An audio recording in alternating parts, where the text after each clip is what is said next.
Hey everyone, this is Britton here. If you are a new member, welcome to our group. So glad you guys are here. And today I wanted to talk about something I think is really important that I think is kind of lost on a lot of people, and that is poetry and why poetry is important. Most people think that poetry is about, kind of expressing yourself or just beautiful language and stuff, which, it kind of is, but it's a lot more than that. And when we talk about, if you've read, Educating for Greatness, or The Art of Raising Children with Greatness Education, we talk about teaching essential. And so I want you to understand that poetry is essential. It's not one of those things that you should cut out. It's not one of those things that's just kind of entertaining, like reading a novel or something like that. It's actually really powerful. It's really important. And it's fundamental to what we're doing in raising children for greatness. When I was a kid, poetry was pretty much for just little kids. I mean, I think that was the perspective that I had. It's fun when kids are learning how to read. It's actually very useful in phonics. So when everybody understands the importance of rhyming, the short verses and the rhyming when kids are first starting to read. And that's why you have so many books like Dr. Seuss out there. I think we get that. But as you get a little bit older, you start thinking, poetry's kind of for babies. That rhyming stuff's for babies. And then when you get into middle school and high school, definitely boys don't do poetry because they think it's about, kind of like getting in touch with their feelings or something. And it's just embarrassing. If you were reading poetry as a boy, you certainly weren't admitting it, or you were just writing it for girls to impress girls. It wasn't because you were actually interested in it. And that's really sad that poetry's kind of been, actually most poets were boys, but it's now been labeled kind of like a girly thing. Unless you're one of those weird kind of gothic guys, maybe you're in a punk rock band, you might write some poetry because you're trying to be deep or something. But it was definitely seen as kind of sissy. When I was growing up, if I did read poetry actually a little bit in high school and stuff, but I certainly didn't tell anyone, and that's a problem. Even most girls now aren't really interested in poetry. I think it's just kind of lost, except for kind of those deep introvert ones, those really artistic ones and stuff, but it's kind of lost, and really poetry should be for everybody. So we're going to talk about why that's important. First, I already talked about giving your kids a great foundation in reading. Poetry is really important in those early reader years. I don't want to talk about that anymore. I think everybody kind of gets that. But actually, the reason poetry is so important is poetry is the foundation of oration, or the art of oration, or public speaking. And so poetry was really popular back in the days of the Greeks. Poetry isn't just something that you read or you express yourself with. It was something that you would recite. It was about mastering rhythm and timing and kind of like a beat. And if you look at the sentence or, poetry, they're not really necessarily divided up into sentences. They're divided up into verses, almost like the way you would speak. And it's really about becoming a master speaker. That's why I love poetry. If your kids study poetry, they'll start learning how to put words together so that things sound good, so that things sound beautiful or powerful. It's also great for creative writing because in poetry, there's so many of the creative writing tools like similes or metaphors used in poetry. And that's also really powerful in public speaking. So many times we think of giving a report or something like that, and we kind of document everything, and it's usually really dry. But poetry is about delivering things powerfully so that they sound good, so that they look good, and then they're meaningful, they're impactful. And the purpose of the rhyme and kind of the rhythm is also for memory, so that when you deliver a speech, when you're rhyming, stuff like that, that sinks into the person's head. They can remember that because it connects those two words. So it's about becoming a great public speaker. That's why I love poetry. If your kids study poetry, it's the foundation, especially for writing speeches. They'll be able to speak powerfully and write powerfully, and they'll write things that they'll be able to speak to people, if that makes sense. So it's not just something that people would read. Most of what we do in life after you get outside of academia is speaking. And so your kids aren't going to be writing reports for the boss. They're going to probably be delivering stuff. They're going to be talking. When they go out on sales calls or whatever they're doing, they're going to be speaking. So public speaking is a superpower. I didn't talk about it that much in this book, but it's definitely coming. It's in the third book when I talk about the power. I think it's going to be called The Noble Way at this point, or maybe called Power. But it's about the things that really make us stand out as powerful. The next book is Character. The fourth book will be this one on power. So wealth is a form of power. If you have a lot of wealth, you can hire people. It just magnifies your reach. Whatever you're doing, you're able to hire people and influence people, and wealth is powerful. Public speaking is super powerful. If you can inspire people without having to pay them, if you can motivate them and influence them and persuade them, that is a superpower. You go back to the time of the Greeks, it was considered a superpower. You didn't want to be an NFL athlete. You wanted to be a great orator because they considered it so powerful. I tell my kids all the time, there's a famous story of after Shakespeare dies, his buddy Mark Antony delivers a speech. It's so good. I don't know if I shouldn't go into it today. It would be another tangent, but it's so good. And it just shows how powerful everything is, because Mark Antony at that point, after Caesar had been killed, he's standing among his enemies. All of Julius Caesar's family and friends have fled the city. Their wealth, their power, it meant nothing. And you got this one guy, Mark Antony, and he goes to the funeral under the guise of making peace and kind of, rendering homage to Julius Caesar. But really what he's going to say is, these guys that killed him, like, they did it for a good reason. Julius Caesar was ambitious. And so they're all standing there on the sideline, these guys who just killed Caesar, and they're looking at Mark Antony. They're going to kill him if he does this wrong. So they think he's coming there to give a powerful speech to kind of unite the Romans around what they've done. And if you read the play by Shakespeare, and you just get the sense, it's so amazing. And it just shows how this one guy delivers this one speech. He doesn't have his army behind him. It's not his wealth.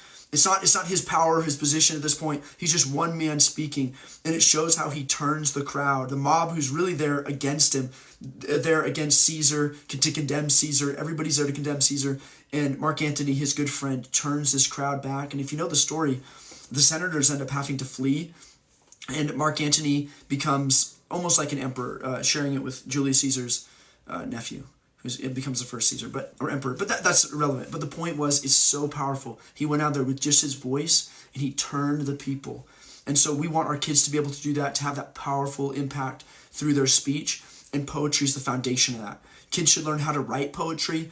They shouldn't just be reading it for entertainment or just going through it. They should be memorizing it and reciting it, learning how to pause, learning how to put emphasis on things. It really is the beginning of learning how to speak. They don't need to necessarily be writing their own speeches at this point. They wouldn't know how necessarily, or they can do it once in a while, but take the great poets, the great speeches from Caesar and Shakespeare, and start having kids recite them. It's phenomenal. And then you want to memorize them so that it's actually in their head. So often when I'm writing something, lines of poetry will even come back to me, and I'll play them over my head to get myself into the rhythm and the mood of writing. When I write these huge books, this is 450 pages, and I don't write a whole lot of poetry in those books, obviously, but it gets me thinking creatively and artistically when I'm writing. So there's a famous poem, The Lady of Shalott, is probably the greatest poem ever. It's just so good. And a lot of times there's this beautiful lines that I always repeat over and over in my head. I memorized this almost the whole thing when I was in high school. And it's willows whiten, aspens quiver, little breezes dusk and shiver through a wave that runs forever, Bylan Island in the river, flowing down to Camelot.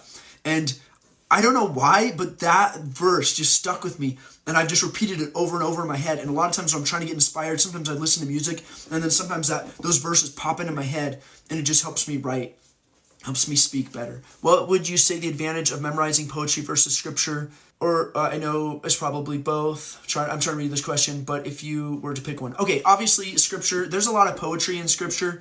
If you read like the Psalms, I absolutely think kids should memorize poetry and scripture. I think that they're both really powerful, really important. That's a great question. So I would say both of them. I would say if I had to pick one, obviously scripture. It has some powerful poetry in it that you can memorize. That's really written like verse. So yeah, I'd definitely be memorizing scripture. It's definitely one of the great books. It's definitely some of the great speeches. So yeah, I would say scripture is really, really important. And it's also just good to have that in your head. Same with poetry. It's good to have it in your head so you don't have to look it up. So it'll impact your language just naturally, just having those things in your head memorized. So that if you have to give an extemporaneous speech just off the cuff, it's kind of like when you memorize it, it's almost like you're tracing a picture. You're learning how to draw it. And then when you go to draw another picture, all of that's kind of stored up, that muscle memory in your head.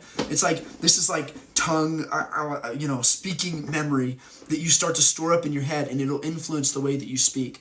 Would you include hymns? Yeah, absolutely. Hymns are great. Songs are great. Too many of the hymns, I think that the same thing. Kids just kind of read them, or you're not really memorizing and focusing and studying the words. With public speaking, I used to say, if you wanted to become a great public speaker, one of the things you could do is listen to talk radio if it was appropriate, right, for your kids. But you wouldn't just listen to it, you would study it. Like when you have a professional speaker, that's all that they do. You take somebody like Michael Savage, for example. That's all he does for his living is speak. There's no visuals. There's There's nothing else. It's just his voice. Not any music or anything necessarily, just his voice. And I'd say, okay, what's the first thing that he says when he comes on the radio? What's the last thing he says before a commercial break to keep people interested? That's where you're actually studying the art of public speaking. And with poetry, it's not just to memorize it, it's to look at the lines, feel the rhythm. How do they start the poem? How do they end the poem? And by kind of studying it, not just reading it, but studying it and reciting it, it will impact the way that you speak, and it'll help you speak powerfully. So we do have some poems on Blue Manor Academy. We don't have tons of poetry within the lessons, and that's because I don't want your kids just reading the poetry. The Lady of Shalott is on there. I forget what grade it's in.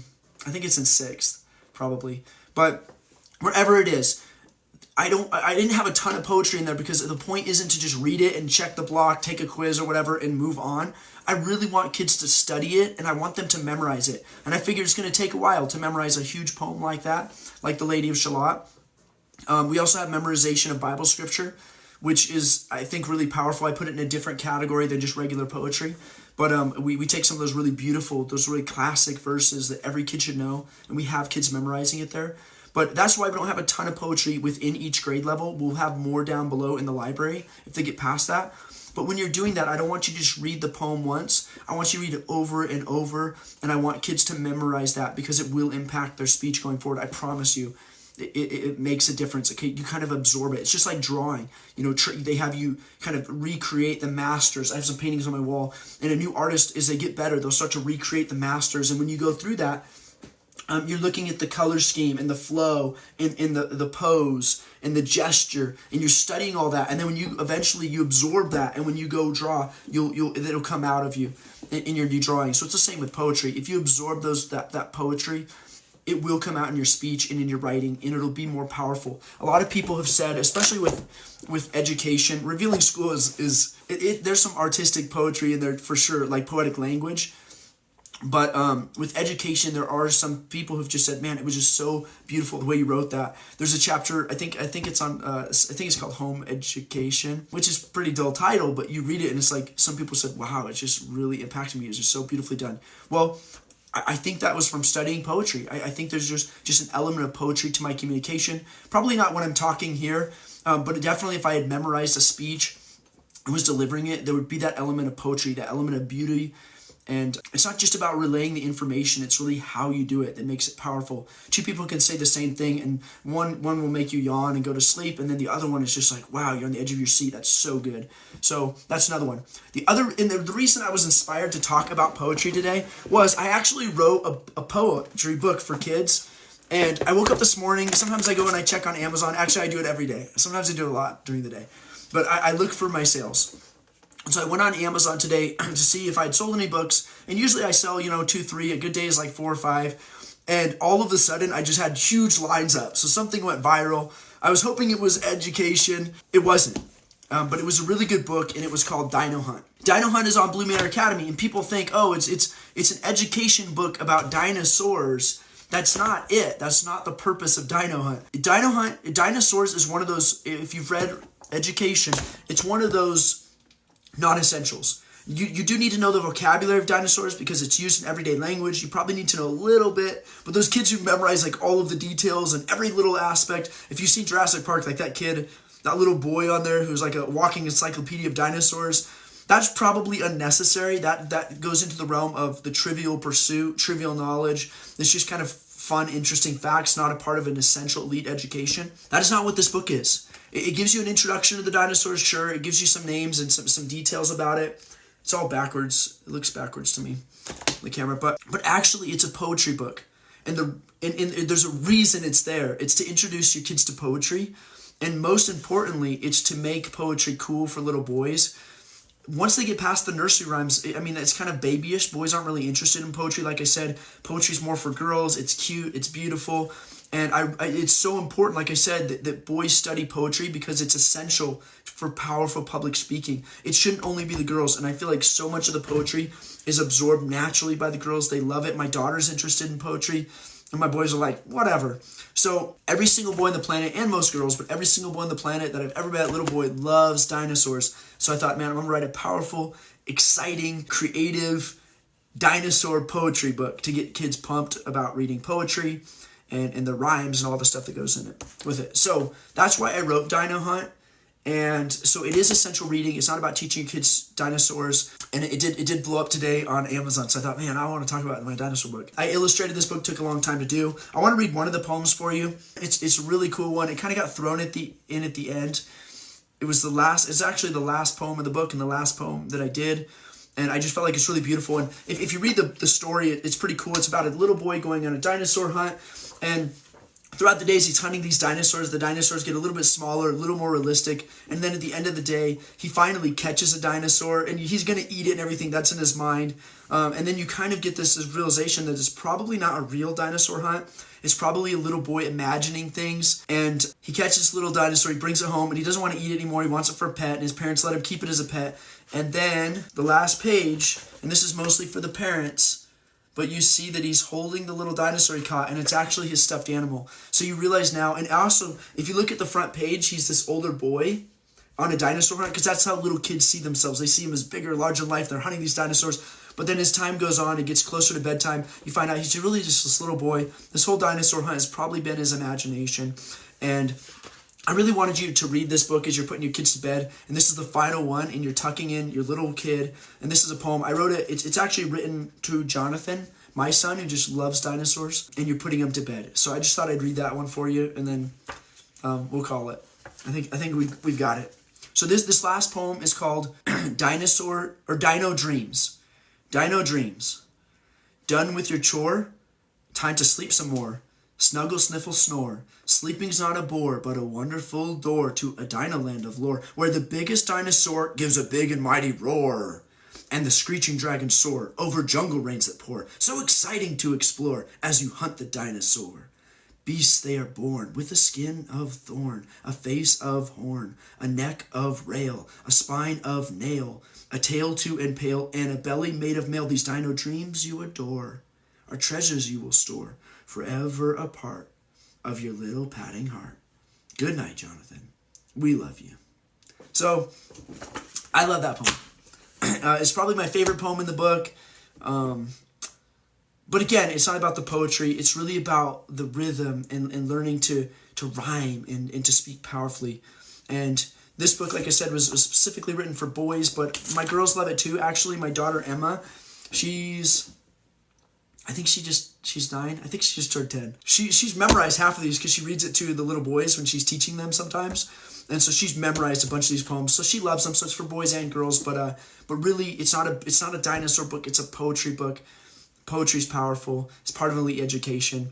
Before I continue to ramble on, I'm just going to call it. I hope you include poetry. We have some poetry on our site. We're going to be including more. But I want you to understand that when you're teaching your kids, I don't want just you to know it. I want you to tell your kids why poetry is important, because it is really important. And if boys aren't interested or they think it's for girls, they're just going to check out. You know what I mean? So I would really say this isn't about being cute or beautiful. It's about being powerful with your language and encouraging boys for that, and talking about like that speech by Julius Caesar. I'd have people memorize that speech by Mark Antony at Julius Caesar's funeral, so that your boys know that poetry, your words, your speech, it's a superpower. It's not about Batman and Superman, all that stuff. The only superpower we really have is our speech, because with our speech we can influence other people, and we draw on their strength, and we can create a movement. That's how the world is changed. It's not through superheroes, it's through powerful speech and other things, and obviously, but for us it's for powerful speech. Going back to the Greeks, the Romans, they understood that. When the nobility, when their kids were tiny, they began the art of public speaking, and it was considered the great superhero. Like you were an NFL star if you became a master orator. People pay you tons of money, kind of like a lawyer almost, to come speak on their behalf or before Congress or the Senate at that time. So anyway, all right, I'm done. Thank you guys so much. If you guys would like Dino Hunt for your kids, if you're already a part of Blue Manor Academy, it is on there. I think I read the book. I'm not the greatest reader, but I thought I'm the original author. I'll read it for you. So I do think it's still my voice on there for Dino Hunt. If you'd like a paper copy of the book, it is on Amazon. But for members, it is free on Blue Manor Academy. Hope your kids love it. Let me know if you read it to them, and let me know what they think. Thank you guys so much. We'll talk to you later. Bye.